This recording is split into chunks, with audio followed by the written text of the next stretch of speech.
Hey everybody, I just wanted to do a quickish video on Jade and her kit and how it works and the synergies. I know there's a lot of other videos on there on YouTube and whatnot where other really good YouTubers go over her kit and stuff. I just don't feel like they really got into the meat and potatoes. And I feel like Jade is actually a really good Warframe for a early game person to use because I think she can carry you through. And you kind of need to go over a little more in depth about how the stuff works.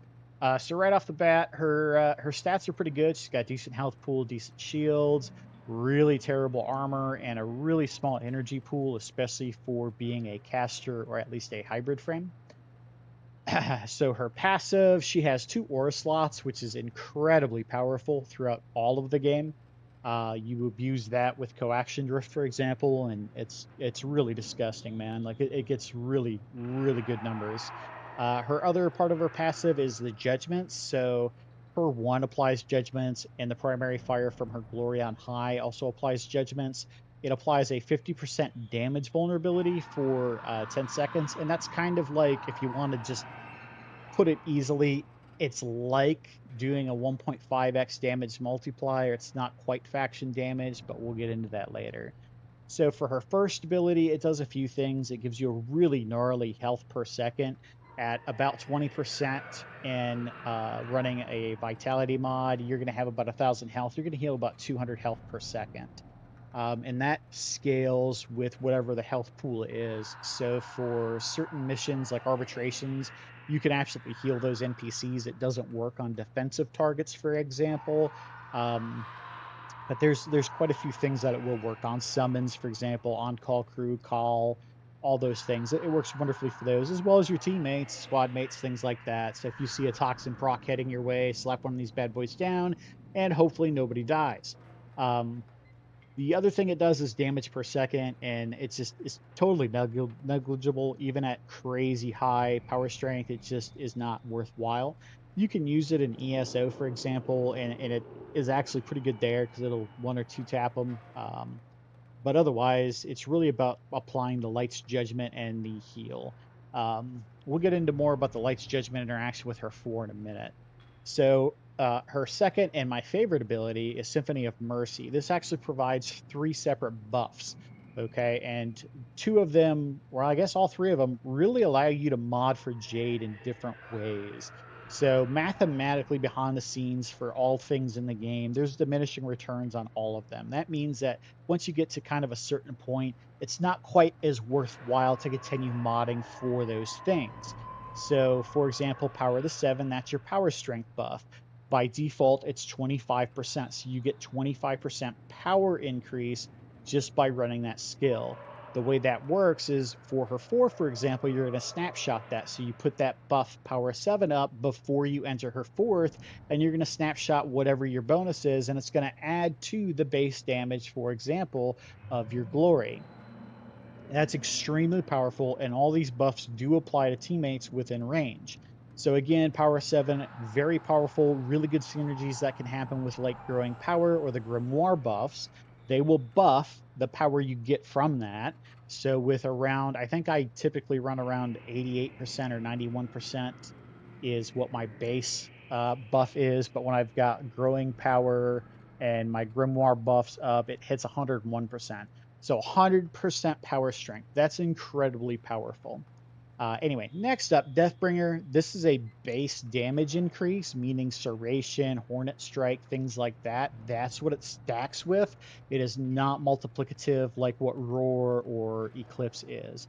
So that frees up your ability to have lower base mods on your, or lower base damage modding on your guns, and you can make up for it by running that depending on where you're at in the game. And last but not least, I think is really underrated. I never see any of the pub jades that I've played with run it. Spirit of Resilience. If you've got high enough power to where that is at 25 or 30%, you can absolutely free up a shield gating mod slot. And that's incredibly powerful. Mod slots are the absolute best thing in the game for changing anything about your build, and you only get 8 of them. So being able to free up one of those, incredibly powerful. So what it does is it improves your shields per second by X% and reduces your shield recharge delay by X%. So I'm not going to get into shield gating too much. Just know that that's incredibly powerful for late and end game builds. So as you play, you'll probably the typical setup is going to be you're going to proc whatever power strength things, growing power, grimoire buffs. Then you're going to pop your power 7. Then you're going to enter your 4. Then you're going to switch to either Deathbringer or Spirit of Resilience. I typically run Spirit of Resilience when I'm doing end game stuff because of uh, the way shield gating works. It's incredibly powerful stuff. Next up is Ophanimize. This is for armor strip. It is incredibly powerful.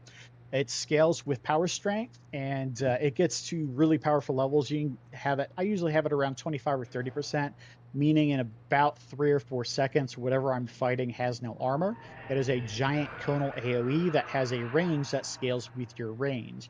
My range is typically around 35 or 40 meters, and that's quite a bit in front of you. If I remember, I'll show you when I do the demonstration just how far 35 meters is, and it strips all of that, and it's just really powerful. Duration obviously scales with whatever duration you run. The damage is completely pointless and negligible. I don't even know why it's on there. It doesn't proc statuses or anything. The slow per second, also very useful. Think of it more as a bonus as opposed to the point. It does slow things by X% per second. My understanding is that it does actually scale off of your power strength as well. And that's just kind of a bonus. It's really good. You just kind of got to experiment like in the simulacrum a little bit to figure out where the cone actually is because there's no indicators. Onto the meat and potatoes is Glory on High. Now, this is how you access her exalted weapon. And this is probably one of my favorite skills in the game. I just find it incredibly fun. So anyway, so how does this work? Once you enter her Glory on High, you get a few things. One, you get a damage reduction. It starts at 35%. It scales with ability strength and caps at 50%. It is a flat damage reduction that happens before anything else, meaning if you've got your shields up and you get hit for 100 damage, you're only going to take a 50 damage hit to your shields, right? And then from there, your shields are going to reduce that by the 50% that shields provide. So it's a 25 damage hit. This is what makes her feel quite so tanky when you're in her 4. Just don't rely on it too much. So if you're doing, again, level cap or end game stuff, you definitely need to have something, some other layers in there. Because if you ever lose her 4, like you've got to interact with a defense objective, or like doing ETA, you've got to interact with the beacons, for example, you're just going to get just one shot or two tap to ban. It's going to happen hella quick. So don't just rely on that. So the other thing is the empowered range multiplier. What is that? How does that work? So what that actually does, if you throw down her first ability at your feet, so you're standing inside of it, her alternate fire gains a 1.5x range multiplier, right? So what does that mean? So when you detonate things that are in her light's judgment debuff area, when you hit that, instead of having the alternate fire radius listed of right now 4 meters, it's actually going to be a 1.5x multiplier on that range. So you're going to end up with about I think 6.5 meters of range on that alternate fire. So when you've got a group of dudes like the infected or the 99 tech rock guys, that gets really disgusting. You'll get some really, really huge damage pools from one cast. Your alternate fire does not scale as far as cost goes for the amount of enemies hit. So if you hit one enemy or 100 enemies, it's just going to be whatever it costs. By default, that's 25. So if you detonate 100 guys at the same time, it just costs the 25 energy. So now let's get into something important here is channeled energy cost, okay? So you've got two stats in the game that affect this, duration and efficiency, right? So duration and efficiency both affect the drain per second. Efficiency affects the drain, the initial cost of the abilities, as well as the drain per second. So let's do fleeting expertise, for example. So if we slap that on there, now we've got negative duration, but really positive efficiency. And you can see that the initial cost of the ability is now down and the drain per second is down as well. So if we do, let's get some duration. Let's see, we'll slap that on there. So now we're positive duration as well. So with positive duration, you can also lower the cost per second, but not the initial cost of the abilities. So there's a formula that I don't want to get too into here of how this all works. If you really want to know, go to the Wikipedia, it tells you. But the formula is basically more efficiency, more better than more duration. Okay. But there is a cap on the amount of efficiency that we are able to get from our mods and such, right?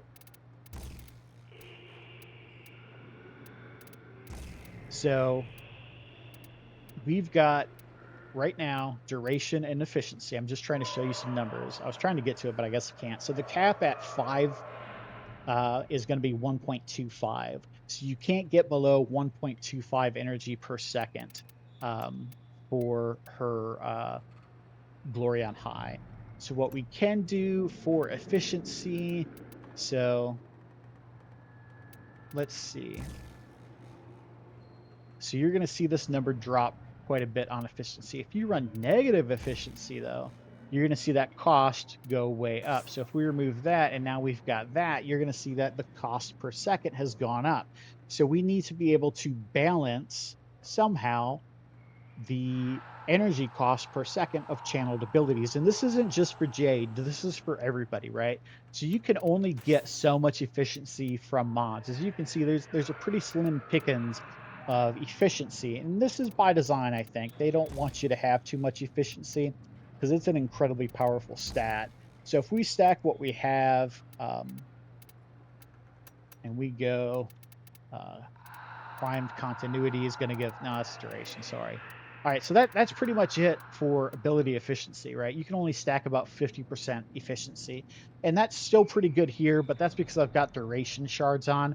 And the trick I'm going to show you is we can get a whole lot of duration, but we can't get a whole lot of efficiency, right? But we do have this wonderful mod called Fleeting Expertise, right? And what does this do? It takes 60% duration and changes it to 60% efficiency. And that's incredibly powerful because of how efficiency is a dual stat thing, and it lowers the initial cost as well as the ongoing cost. So as you can see here, now we're at that 1.25 cap. So you need to figure out for whatever build you're doing on any character that has any channeled ability, what do you need for efficiency and duration? How many duration shards do you need to run to fit in fleeting expertise and that sort of thing? It's also very handy to be able to use unranked or underranked ones because as you can see, we're still at that 1.25 cap and we're no longer running negative duration. You don't want to run negative duration because it takes away from the duration of your abilities, and then you're stuck recasting things all the time. So this is a really important synergy that you have to keep in mind for any builds that you're doing in Warframe in general, is that synergy between duration, efficiency, fleeting expertise, and duration shards. So keep that in mind as you build any Warframe ever. So moving on to her glory and kind of how we build it. I don't have any free slots, unfortunately. I'm just going to switch to the early game build just to show you what an early build will look like. So for her glory, it really, really likes fire rate multi-shot because it's a status weapon. It really has a low crit. And it's really hard to mod for crit for it until you get secondary enervate. Secondary enervate is absolutely going to carry you from day one all the way through void cascade level cap runs. It is just that powerful. Now that they have fixed the enervate bug that was around, you can run it and not feel like a cheap piece of shit for cheating. For those of you who don't know, the bug essentially was that secondary enervate would stack forever.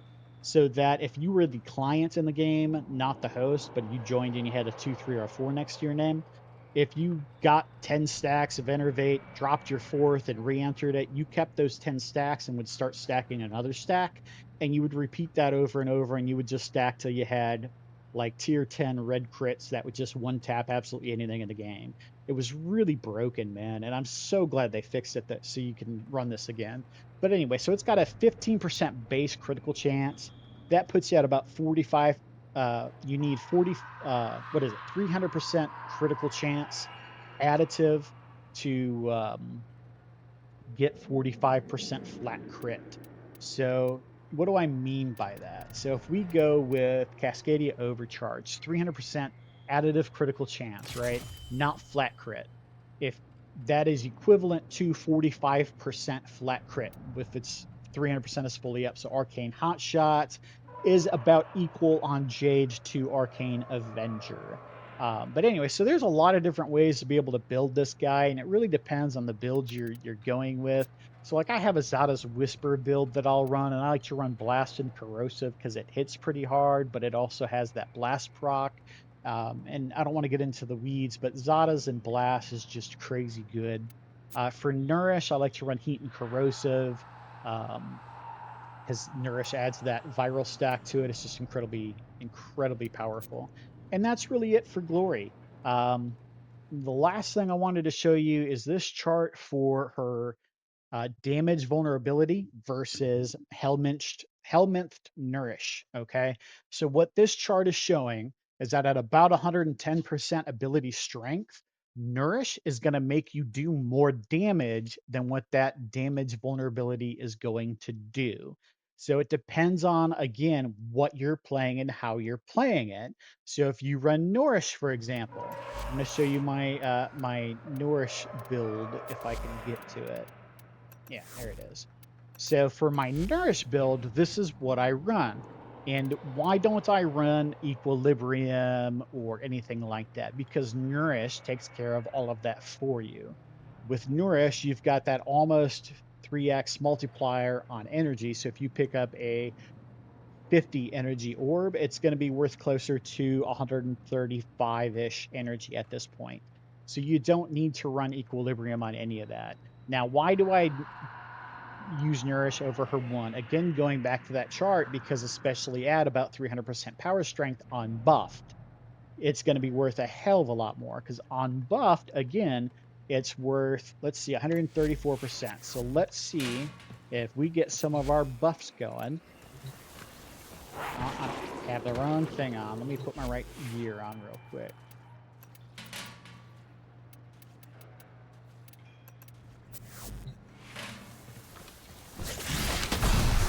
So we're going to get some of our buffs up. So we've got that, and we've got that. And now, if we look at our Nourish, we're going to get 220% of this. This is a totally separate damage instance on our Glory for viral, right? And you're going to see I'm not stripping. I don't have any of my buffs up, so keep that in mind. But we're still going to hit incredibly hard, incredibly fast with this build. So that's how that Nourish interacts with her kit and why her one just really isn't as good as what it sounds like on paper. Um, it just isn't.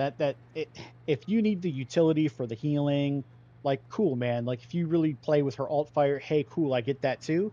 Me personally, I'm lazy and I can't keep up with laying down her one all the time.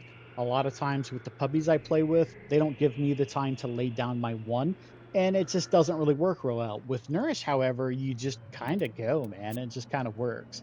I'll get into a Nourish build and my other Steel Path build in another video. I just, again, wanted to do a shortish, I know I don't do short videos, video of her kit and the synergies. I hope you learned something from it. If you've got any other tips or different understanding of how something works, or if I said something wrong, hey, leave a comment and let me know.